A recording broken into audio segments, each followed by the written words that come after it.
When they found the cashier in tears, what the CEO did shocked the entire store staff. Margaret Davis had been on her feet for 9 hours straight, her hands trembling as she counted the register for the third time that shift.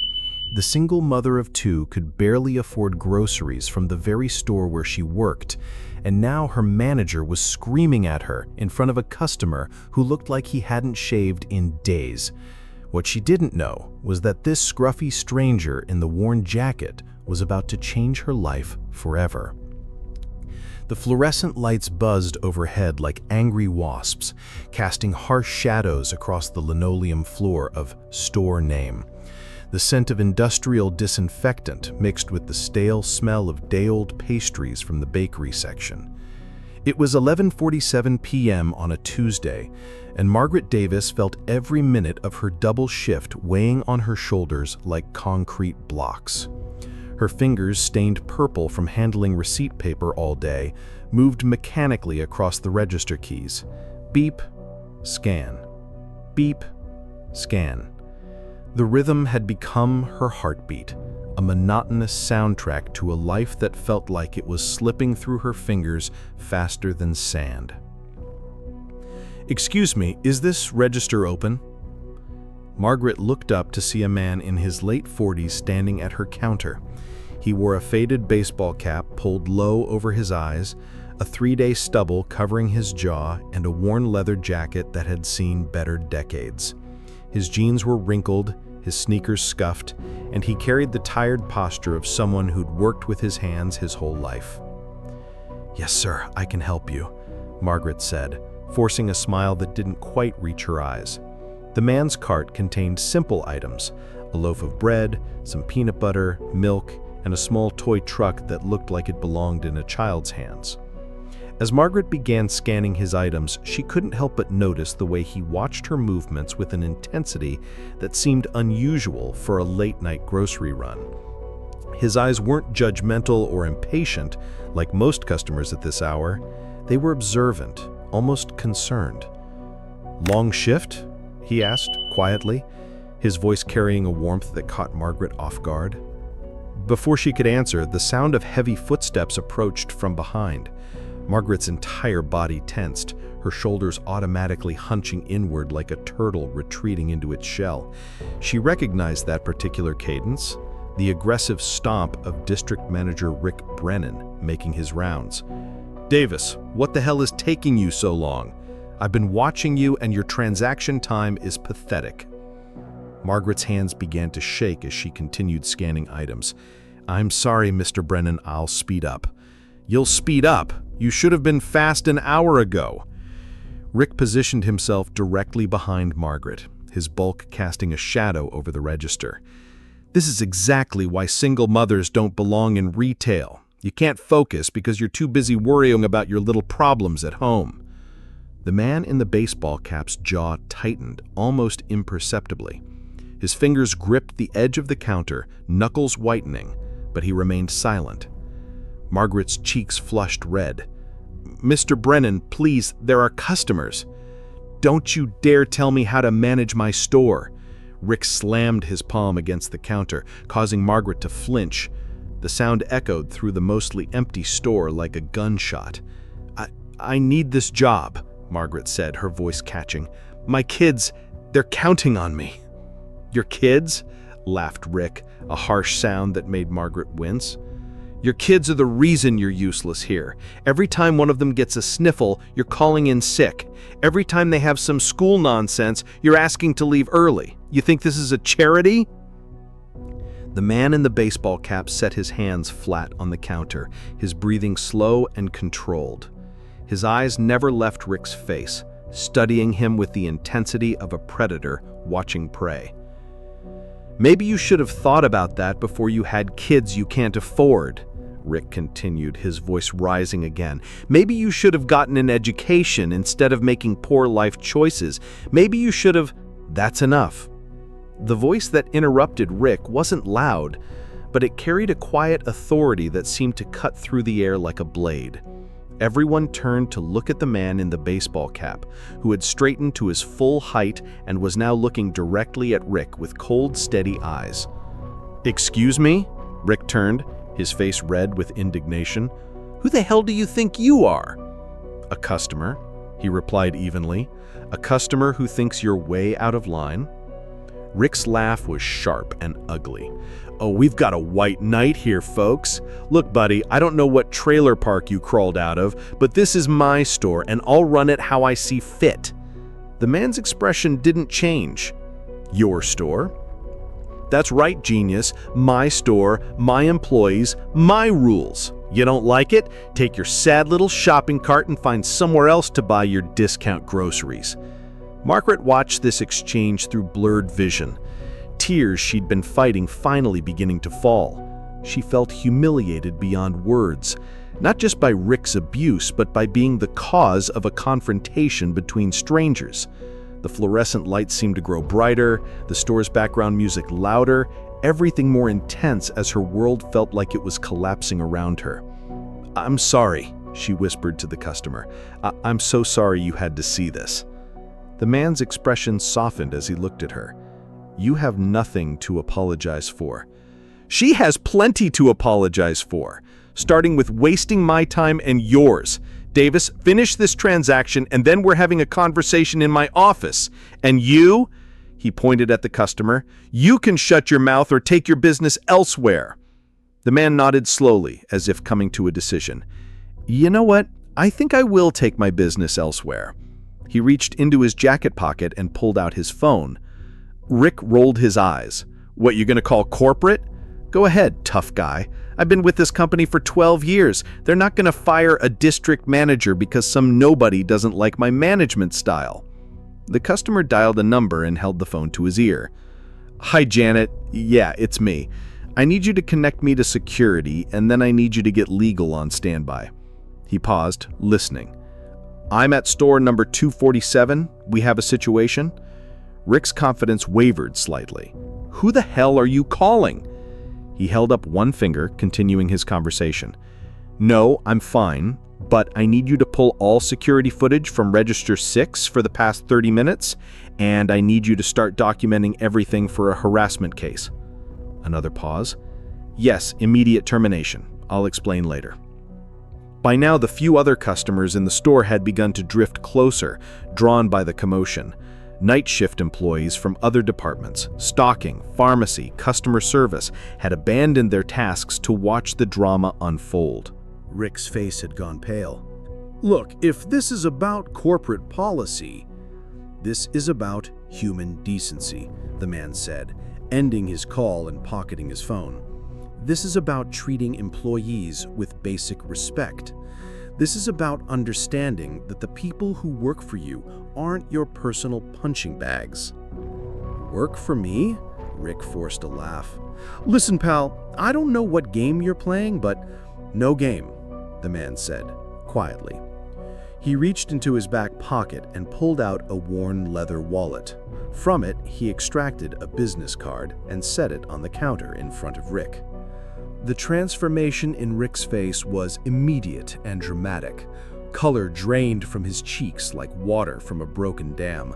His mouth fell open, then closed, then opened again like a fish gasping for air.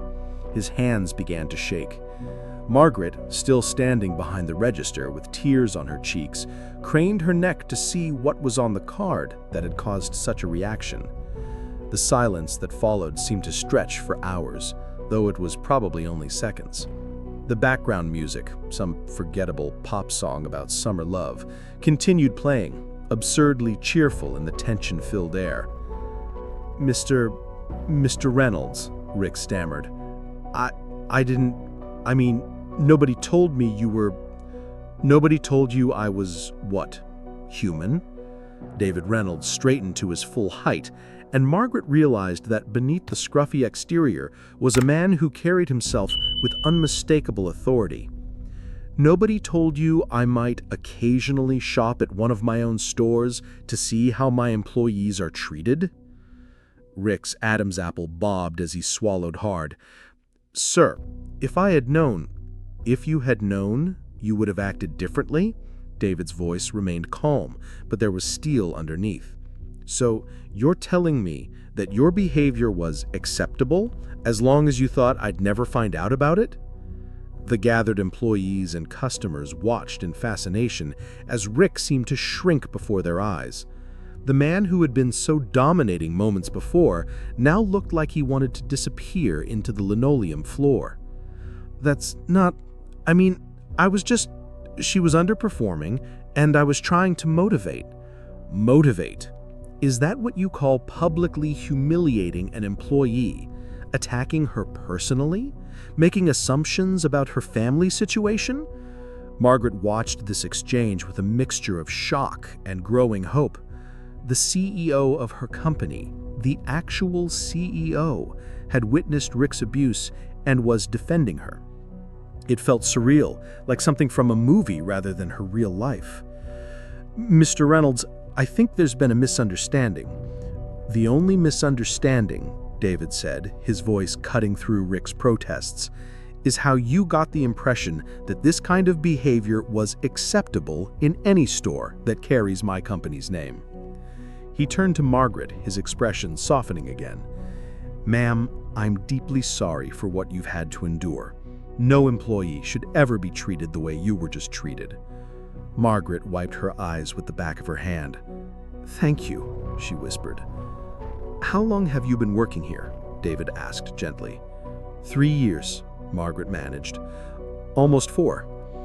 And has this type of management style been typical?" Margaret glanced nervously at Rick, who was staring at her with an expression that seemed to promise retribution. David noticed the look immediately. "Mr. Brennan, you're no longer part of this conversation. Please go to the security office and wait for me there." "Sir, I really think if we could just discuss this." "That wasn't a request."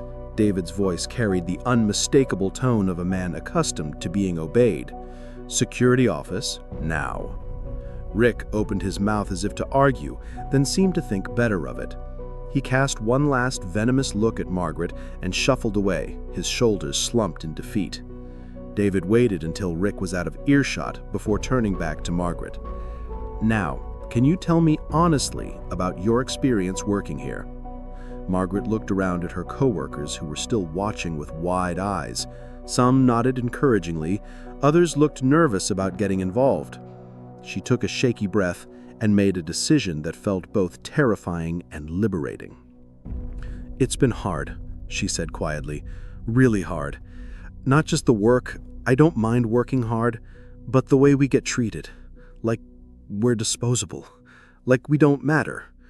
David nodded, encouraging her to continue. "Mr. Brennan, he's been difficult ever since he got promoted to district manager 2 years ago. He seems to think that managing means intimidating people, making them feel small. I've seen good people quit because of him, people who loved this job, who cared about customers, who just couldn't take being treated like human beings don't deserve basic respect," David finished. "Yes," Margaret said, relief evident in her voice. "Exactly like that." David was quiet for a moment, processing this information. Around them, the store had fallen into an unusual hush. Even the background music seemed muted. "Tell me about your situation at home, your children." Margaret's defensive instincts kicked in immediately. "My kids don't affect my work performance, Mr. Reynolds. I know Mr. Brennan said—" "I'm not questioning your work performance," David said gently. "I'm trying to understand what kind of support you need to succeed here." The kindness in his voice almost undid Margaret completely. She'd been prepared for criticism, for judgment, for the assumption that being a single mother automatically made her a liability. She wasn't prepared for compassion. "I have 2 kids," she said carefully. "Emma is 8 and Tyler is 5. Their father, he's not in the picture. It's just us." David nodded. "Childcare?" "My neighbor watches them when I work nights like this, Mrs. Patterson. She's been a godsend, but she's getting older and I worry about imposing on her too much." "What would ideal employment look like for you?" David asked. "If you could design your perfect work situation, what would it be?" Margaret stared at him, certain this had to be some kind of test. No one in management had ever asked her opinion about anything, let alone what she actually wanted. I don't know, she admitted. I've never really thought about it like that. Think about it now. What would make your life easier? What would help you provide better for your family while still being the kind of employee this company needs? Margaret was quiet for a long moment, considering. The question felt like a luxury she'd never been allowed to indulge in. Day shift would be easier, so I could be home with the kids at night. And maybe some kind of career development. I've been doing this job for almost 4 years, and I'm good at it, but there's never been any opportunity to grow or learn new skills. David nodded thoughtfully. What did you do before you started working here? I was in college, Margaret said, a note of wistfulness creeping into her voice. Business administration. I had to drop out when I got pregnant with Emma, and then, well, life happened. Would you be interested in finishing your degree? Margaret laughed, but there was no humor in it. I can barely afford groceries, Mr. Reynolds. College isn't exactly in the budget. What if it was? The question hung in the air like a challenge. Margaret stared at David, trying to read his expression in the harsh fluorescent light. I don't understand, she said. What if I told you that this company has education assistance programs that most employees don't know about? What if I told you that we have management training opportunities for people who show initiative and dedication? What if I told you that what I witnessed here tonight tells me more about your character than any performance review ever could? Margaret felt her heart beginning to race. Are you offering me something? I'm offering you a choice, David said. You can continue working here as a cashier, and I promise you that you'll be treated with the respect and dignity every employee deserves. Or you can take a leap of faith with me. What kind of leap of faith? David glanced around at the assembled crowd of employees and customers, all hanging on his every word. Margaret realized that this conversation had become a kind of performance, a public demonstration of what the company's values should be.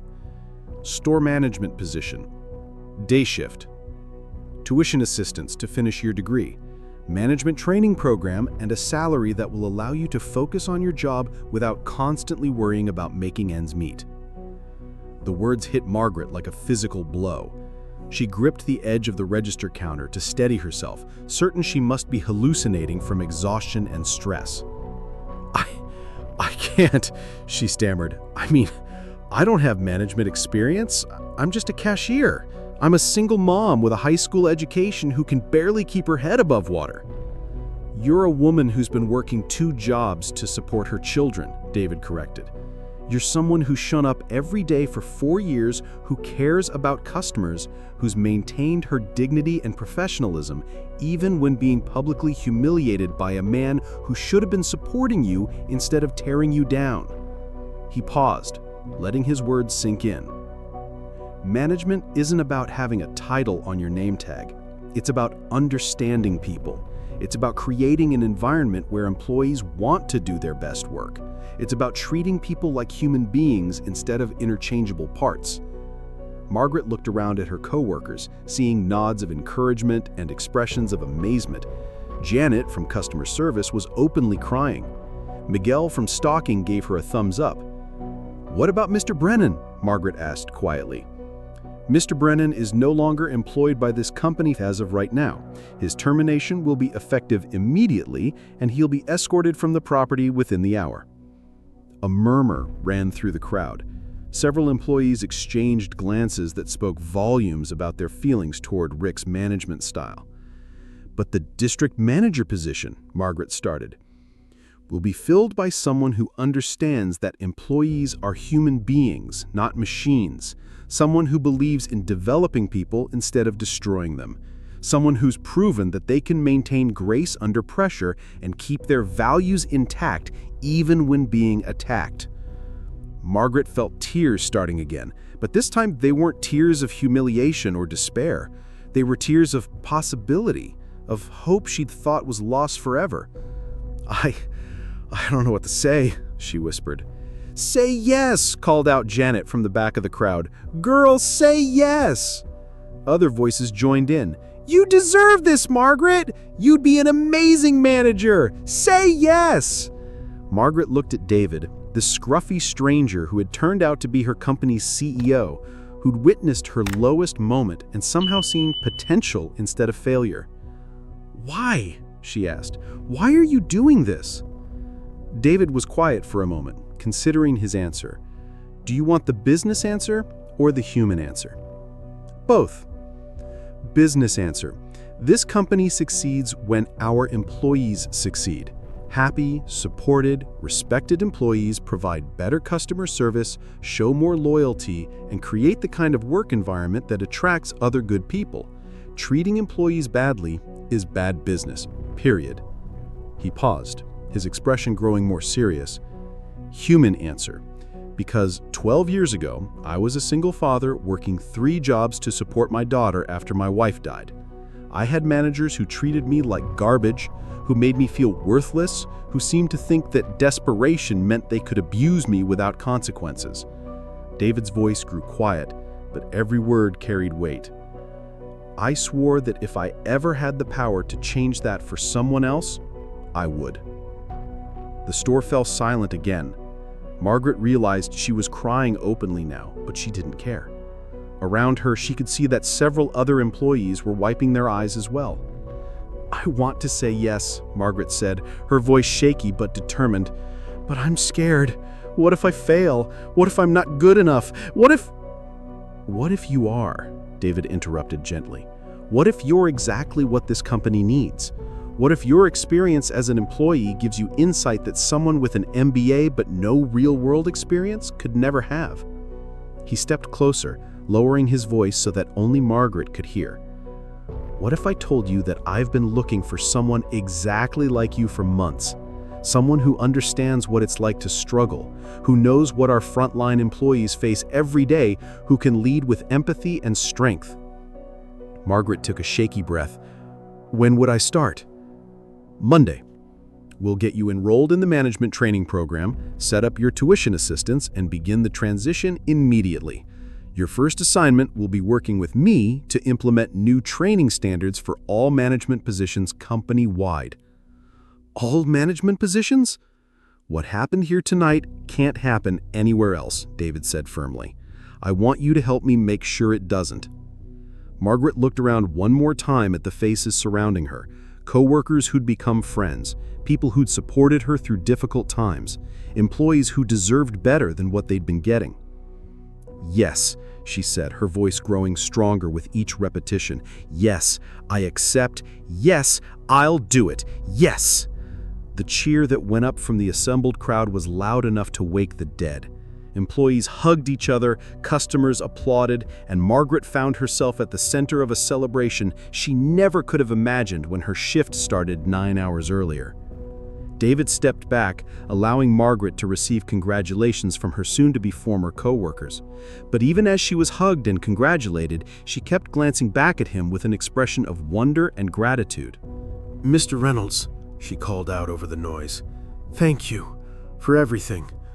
David nodded, a small smile playing at the corners of his mouth. Thank you for reminding me why I got into this business in the first place. An hour later, the store had returned to its normal late-night rhythm, but with an undercurrent of excitement that would probably last for weeks.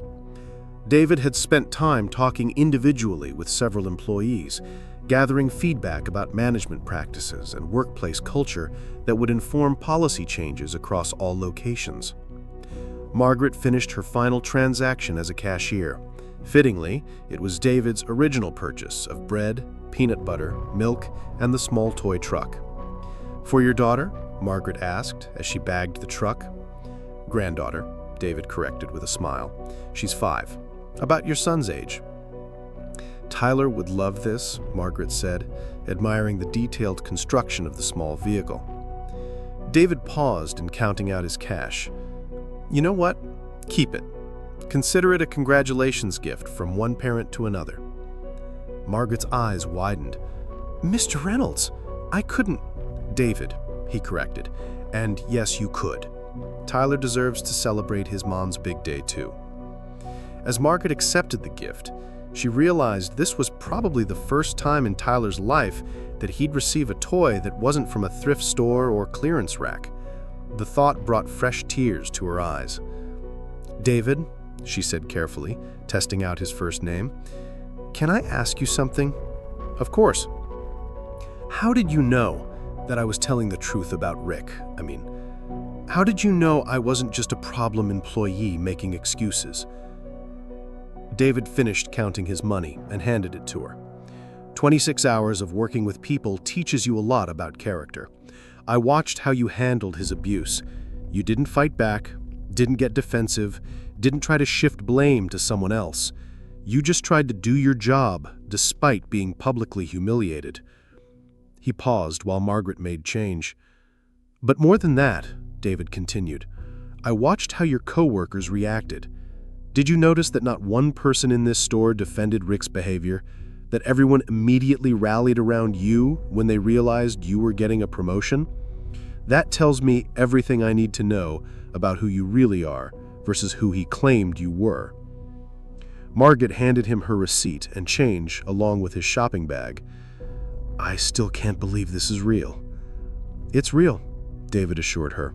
"Monday morning, 9 a.m. sharp. Ask for Jennifer Walsh in Human Resources. She'll have all your paperwork ready." As David headed toward the exit, Margaret called after him one more time. "David?" He turned back. "That phone call you made earlier to someone named Janet, was that real or were you bluffing to scare Rick?" David's grin was answer enough. "Janet's been my executive assistant for 8 years. She's probably already blacklisted Rick from every retail position in the state." He pushed through the exit doors, leaving Margaret standing at Register 6 with a head full of dreams and a heart full of hope. Around her, the store hummed with its usual late-night energy, but something fundamental had changed. The employees moved differently, spoke differently, carried themselves with a dignity that hadn't been there before. Word was already spreading to other shifts, other stores, other districts. The CEO had been watching. The CEO cared. The CEO was one of them. Margaret looked down at the small toy truck in her hands, thinking about Tyler's face when she gave it to him. Then she thought about Emma, who'd been asking lately why Mommy was always tired, always worried, always stressed about money. Tomorrow, she'd have different answers for her daughter's questions. Tomorrow, she'd start a new life. But tonight, she finished her shift with the quiet satisfaction of knowing that sometimes, when you least expect it, the world can change in an instant. 3 months later, Margaret stood in the conference room of the regional headquarters, presenting her findings to a group of district and regional managers. The PowerPoint slide behind her showed employee satisfaction scores across all locations, with dramatic improvements in stores that had implemented her new management training protocols. "The key insight," Margaret was saying, her voice confident and clear, "is that respect isn't just a nice-to-have, it's a business necessity. Stores with respectful management practices show 23% higher employee retention, 18% better customer satisfaction scores, and 15% higher profitability." David watched from the back of the room, remembering the trembling woman he'd met at Register 6 just 12 weeks earlier. This Margaret was transformed, not just by the professional clothing and the title on her business card, but by the confidence that comes from knowing your voice matters. "Questions?" Margaret asked the assembled managers.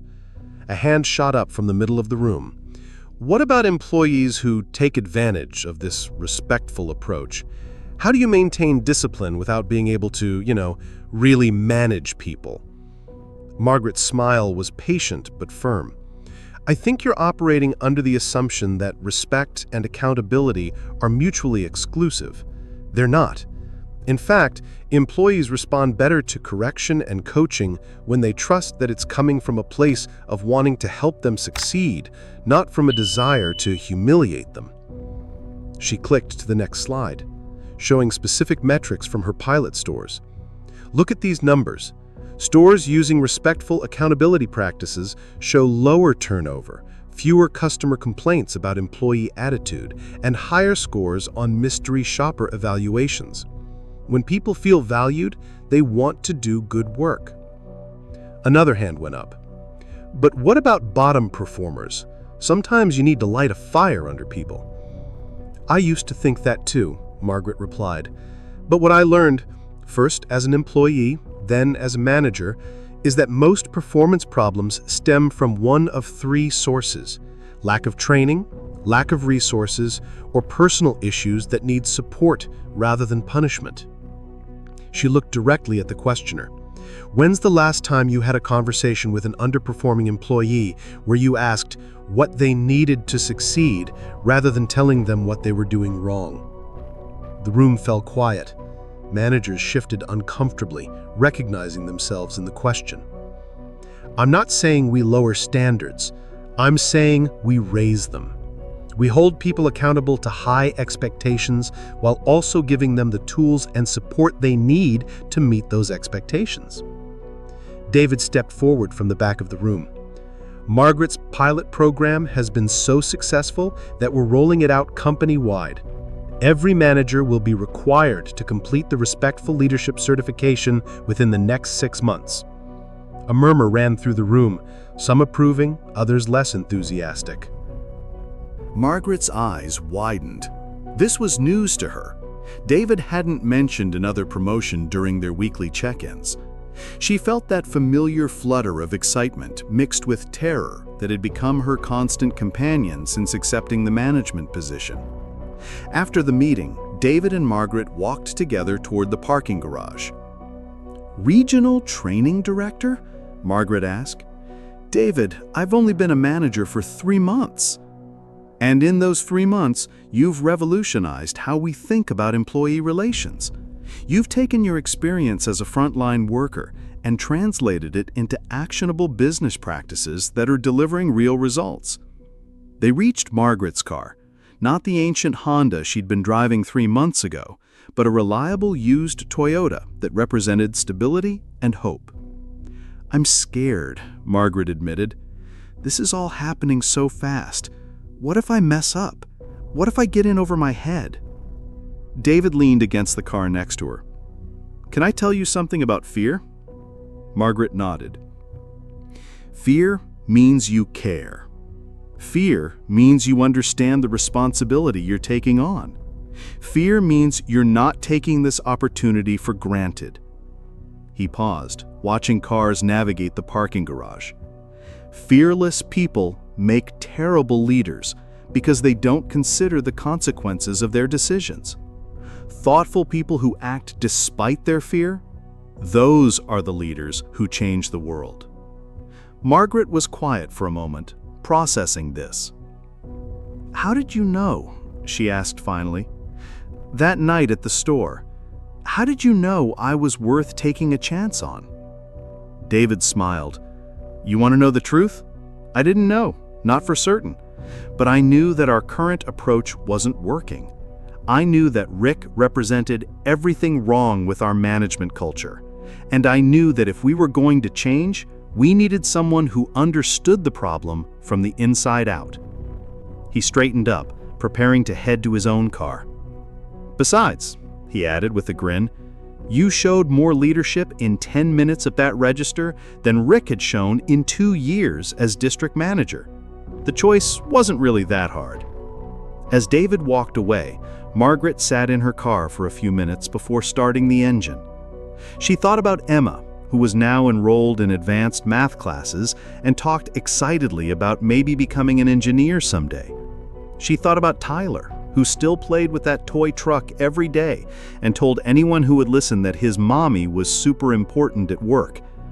She thought about Mrs. Patterson, who no longer had to babysit late into the night because Margaret worked regular daytime hours. She thought about her coworkers at the store, many of whom had been promoted or transferred to better positions as the new management culture took hold. But mostly, She thought about the scared, exhausted woman who had stood crying at Register 6 just 3 months earlier, certain that her life was falling apart. That woman couldn't have imagined this moment, this life, this future. Margaret started her car and headed home, where her children were waiting with homework to check and stories to share about their day. Tomorrow, she'd start preparing for her new role, designing training programs that would hopefully spare other employees from the kind of treatment she'd endured. Tonight, though, she just wanted to be present with her kids, to soak in the reality of how much their world had changed since that terrible, wonderful night when a stranger in a worn jacket had decided she was worth defending. 1 year later, Margaret stood at the front of a packed auditorium at the company's annual leadership conference. The audience of nearly 500 managers, supervisors, and executives represented stores across 12 states, and they were here to learn about the Davis Protocol, the respectful leadership framework that had become the gold standard for the company's management practices. A year ago, Margaret began, her voice carrying clearly through the room without need for amplification. I was crying at Register 6 of Store 247 because my old manager Rick Brennan was publicly humiliating me in front of customers and coworkers. I thought my life was over. I thought I was a failure. I thought I had no value beyond my ability to scan barcodes and count change. The audience was perfectly quiet, hanging on every word. What I learned that night, what I hope every manager in this room understands, is that how we treat people in their lowest moments defines not just who we are as leaders, but who we are as human beings. She clicked to her first slide, showing a photo of Register 6 from that night. David had arranged for security footage to be captured and preserved, turning that moment of crisis into a teaching tool. This is the register where my old manager Rick Brennan decided to demonstrate his power by making me feel worthless. But this is also the register where our CEO David Reynolds demonstrated true leadership by seeing potential where others saw only problems. She clicked to the next slide, showing before and after photos of herself, the exhausted, defeated woman from a year ago, next to the confident professional she'd become. The question I want every leader in this room to ask themselves is this: when your employees are struggling, when they're overwhelmed, when they're facing challenges that seem insurmountable, do you see Rick Brennan's failures, or do you see David Reynolds' possibilities? A hand shot up from the audience. Margaret recognized the woman as a regional manager from the West Coast Division. Margaret, this is an inspiring story, but some of us are dealing with real performance problems. Employees who consistently miss shifts, who provide poor customer service, who seem resistant to coaching. How do we balance compassion with accountability? Margaret nodded, having expected this question. That's exactly the right question to ask, and I'm glad you brought it up because it gets to the heart of what respectful leadership actually means. She clicked to a new slide, showing a flowchart titled The Compassionate Accountability Framework. First, we investigate the root cause. When someone misses shifts repeatedly, we don't immediately assume they're lazy or irresponsible. We ask questions. Are they dealing with childcare issues, transportation problems, health challenges, financial stress that's forcing them to work multiple jobs? Margaret moved away from the podium, walking closer to the audience as she spoke. Let me give you a real example from my district. I had a cashier named James who was chronically late, sometimes by 20 to 30 minutes. His previous manager had written him up multiple times and was preparing to fire him. When I took over, I sat down with James and asked what was happening. The audience leaned forward, engaged in the story. Turns out, James was taking 3 different buses to get to work because his car had broken down and he couldn't afford to fix it. Those buses weren't reliable, especially during rush hour. His previous manager saw lateness and assumed attitude problems. I saw a dedicated employee who was literally doing everything he could to get to work despite significant obstacles. But here's the crucial part. If James had continued to be late after we'd addressed the underlying issues, then we would have moved to formal disciplinary action. Compassionate leadership doesn't mean accepting poor performance indefinitely. It means making sure we've given people every reasonable opportunity to succeed before we conclude that they're not right for the job. Another hand went up. What about employees who take advantage of this approach, who see kindness as weakness? Margaret's expression grew more serious. That does happen occasionally, and when it does, swift action is actually more important than in traditional management structures. When you've built a culture based on mutual respect and support, employees who abuse that trust stand out immediately, and their coworkers are usually the first to point out the problem. She clicked to a new slide showing employee satisfaction surveys from across her region. Look at these numbers. In stores where we've implemented respectful leadership practices, employees are more likely to report misconduct, more willing to give constructive feedback to management, and more invested in their coworkers' success. When people feel valued and supported, they protect that culture fiercely. A man in the front row raised his hand. Margaret, I've been with this company for 15 years, and I've always believed that you need to keep some distance from your employees, that being too friendly undermines your authority. How do you respond to that concern? Margaret smiled, recognizing the type of old-school thinking she'd encountered frequently over the past year. I understand that concern completely, and there's some truth to it. You do need to maintain professional boundaries, but there's a huge difference between being professional and being cold, between having authority and being authoritarian. She moved to stand directly in front of the questioner. Let me ask you this. Do your employees come to you when they're having problems that might affect their work performance? Do they feel comfortable asking for help when they're struggling? Do they trust you enough to admit mistakes before those mistakes become bigger problems? The man shifted uncomfortably. Not really, no. And how's that working out for you? Are you catching problems early? Or are you usually dealing with crises that could have been prevented if someone had felt safe coming to you weeks or months earlier? Recognition dawned in the man's eyes. I see your point. Respect and authority aren't opposites, Margaret continued, addressing the full audience again. In fact, real authority, the kind that motivates people to do their best work even when you're not watching, only comes from respect. Fear-based management might get short-term compliance, but it never gets long-term excellence. She clicked to her final slide, showing a photo of herself with her management team at store 247. These are the managers I work with every day. They know I care about them as people, not just as employees.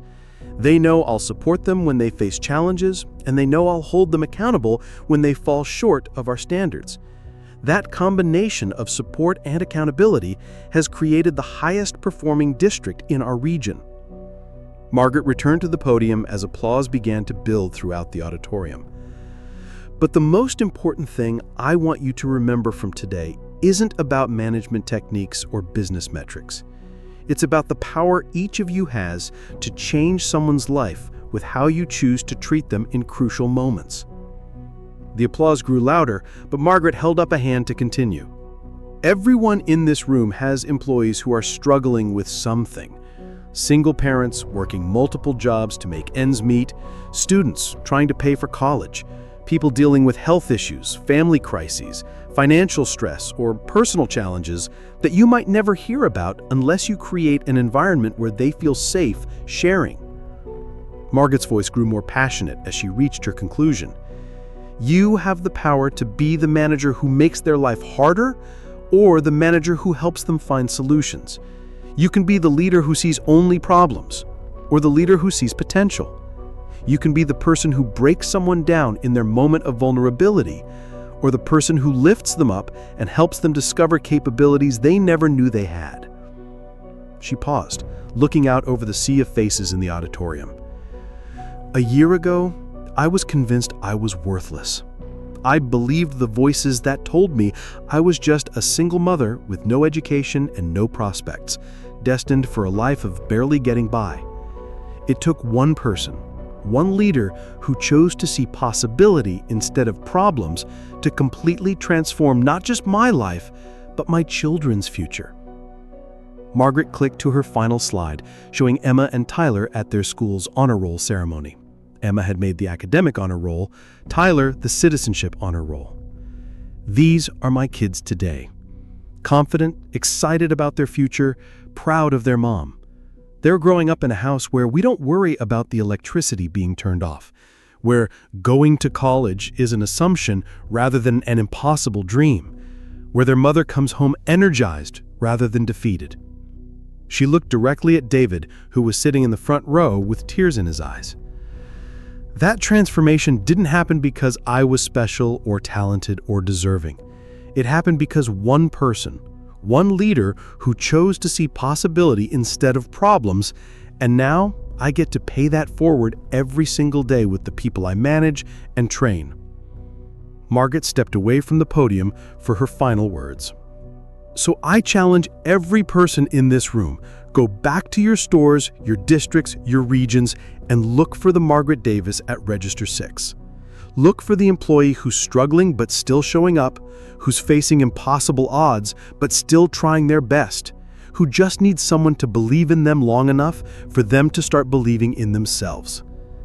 Because when you find that person, and I promise you they're there, you have the opportunity to be part of a miracle.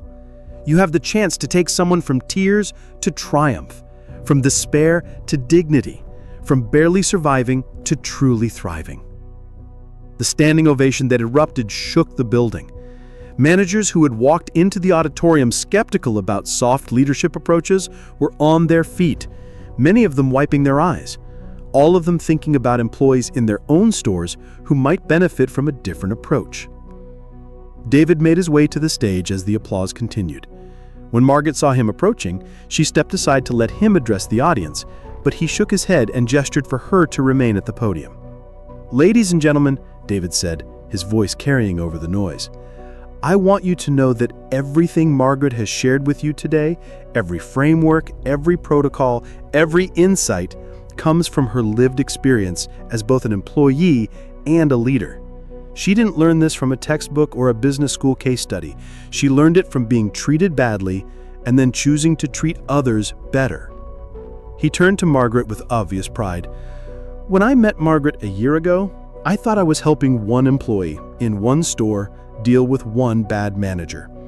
What I didn't realize was that I was meeting someone who would revolutionize how our entire company thinks about leadership."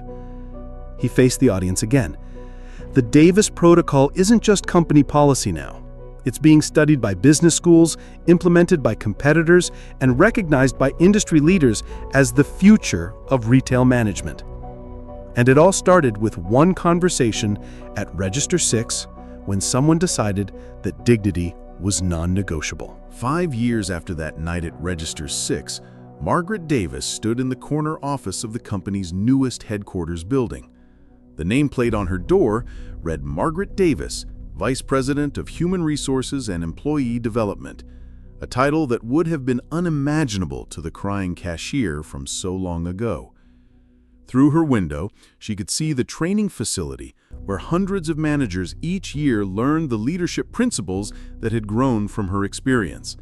The Margaret Davis Institute for Respectful Leadership had become a destination for executives from companies across multiple industries, all seeking to understand how treating employees with dignity could transform business outcomes. Her phone buzzed with a text from Emma, now 13 and captain of her middle school debate team. "Mom, I got into the advanced placement program for high school. The counselor says I'm on track for early admission to any college I want. Love you." Margaret smiled, thinking about the scared 8-year-old who used to ask why Mommy cried so much. Emma now talked confidently about becoming a lawyer, an engineer, maybe even running her own business someday. The girl who had once lived in fear of eviction notices now debated whether she wanted to attend Harvard or MIT. Another text came in. This one from Tyler, now 10, and a star of his elementary school's science fair. "The rocket worked! We're going to regionals! Can you come watch?" Margaret immediately typed back, "Wouldn't miss it for the world." A knock on her door interrupted her thoughts. "Come in," she called. David Reynolds entered carrying 2 cups of coffee and wearing the satisfied expression of a CEO whose company had just been named to Fortune's Best Places to Work list for the 4th consecutive year. "Thought you might need caffeine before the board meeting," he said, handing her one of the cups.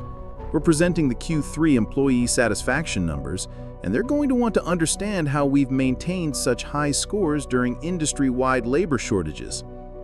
Margaret accepted the coffee gratefully. "The answer's the same as it's always been. When you treat people well, they want to work for you. When they want to work for you, they tell their friends. When their friends want to work for you, you have your pick of candidates." "Simple as that?" asked David with a grin. "Simple as that. Though I suppose we should probably use more corporate jargon when we present it to the board." They both laughed, sharing the comfortable camaraderie of colleagues who had transformed not just a company, but an entire industry's approach to employee relations. "Any regrets?" asked David, settling into one of the chairs across from Margaret's desk. "About how far you've come, how fast it happened?" Margaret considered the question seriously. "Sometimes I wonder what would have happened if you hadn't been in the store that night. If you'd decided to shop somewhere else, or if you just witnessed Rick's behavior and chalked it up to, 'not my problem.' But then I remember that the night you found me crying at Register 6 wasn't really about luck or coincidence. It was about choices. Your choice to see potential instead of problems. Your choice to act instead of ignore. Your choice to lift someone up instead of walk away." She looked out the window at the training facility again. "And now, every day, managers trained in our programs make similar choices. They choose to investigate instead of assume. They choose to support instead of punish. They choose to develop instead of discard. The ripple effects from that one night keep spreading." David nodded thoughtfully. "You know what I think the real lesson is?" "What's that?" "That everyone is capable of more than their current circumstances suggest. The difference between someone reaching their potential and someone staying stuck isn't usually talent or intelligence or even opportunity. It's whether someone believes in them enough to give them a chance to prove what they're capable of." Margaret's desk phone rang, interrupting their conversation. She glanced at the caller ID and saw it was from Store 247, her old location, now one of the company's flagship training stores. "I should take this," she said to David, then answered the phone. "Margaret Davis speaking." "Miss Davis, this is Jennifer Chen, the new store manager at 247. I'm sorry to bother you, but I have a situation I'd like your advice on." "Of course, Jennifer. What's going on?" "I have a cashier, single mom, working 2 jobs, really struggling financially. She's been with us for 3 years, always on time, great with customers, but she's clearly overwhelmed. Yesterday, I overheard another employee making some cruel comments about her situation, questioning whether she deserves to work here if she can't afford decent clothes or a reliable car." Margaret felt a familiar tightness in her chest. "How did you respond?" "Well, I shut down the gossip immediately and had a conversation with the employee about professional behavior, but I keep thinking about this cashier, Maria Santos, and wondering if there's more I should be doing. I mean, I know her story isn't that different from yours, and I keep thinking about what you'd want someone to do if they were in my position."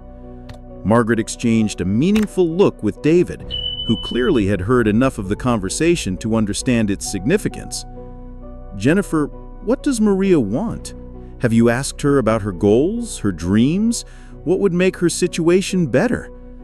"Not yet, but I was thinking about having that conversation." "Have it, today, and then call me back and let me know what she says. because I have a feeling that Maria Santos might be exactly the kind of person we're looking for to join our management training program." Margaret could hear the smile in Jennifer's voice. "Really? You'd consider promoting her?" "I'd consider giving her the same opportunity someone once gave me, a chance to show what she's capable of when someone believes in her potential instead of judging her circumstances." After Margaret ended the call, she and David sat in comfortable silence for a moment. "Another Margaret Davis?" asked David. "Another Margaret Davis, and probably not the last." Margaret stood up and walked to her window, looking down at the parking lot where employees were arriving for their shifts. Some drove nice cars, others took the bus. Many looked tired from working multiple jobs or dealing with personal challenges that would never appear on any performance review.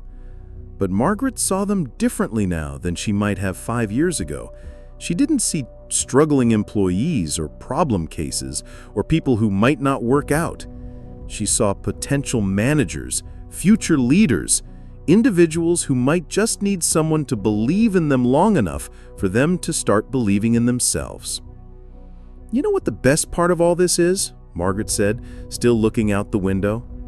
"What's that?" "When I was crying at Register 6, I thought my life was ending. I thought I was witnessing my final failure as a mother, an employee, a human being. I couldn't have imagined that the worst moment of my life would turn out to be the best chapter." She turned back to David with a smile that radiated contentment and purpose. "And now, every time we help another employee transform their life, every time we promote someone who thought they were stuck, every time we choose dignity over dismissal, we're proving that no one's story has to end at Register 6. Everyone deserves a chance to discover what they're truly capable of." Margaret returned to her desk and picked up the phone to call Maria Santos directly, because sometimes the most important leadership decisions happen not in boardrooms or strategic planning sessions, but in those everyday moments when you choose to see someone's potential instead of their problems. And sometimes those choices change not just one life, but create ripple effects that transform entire companies, communities, and industries. The cashier who had once been found in tears was now finding others in tears and helping them discover that their story was just beginning. What would you have done if you were the customer witnessing this situation? Share your thoughts in the comments.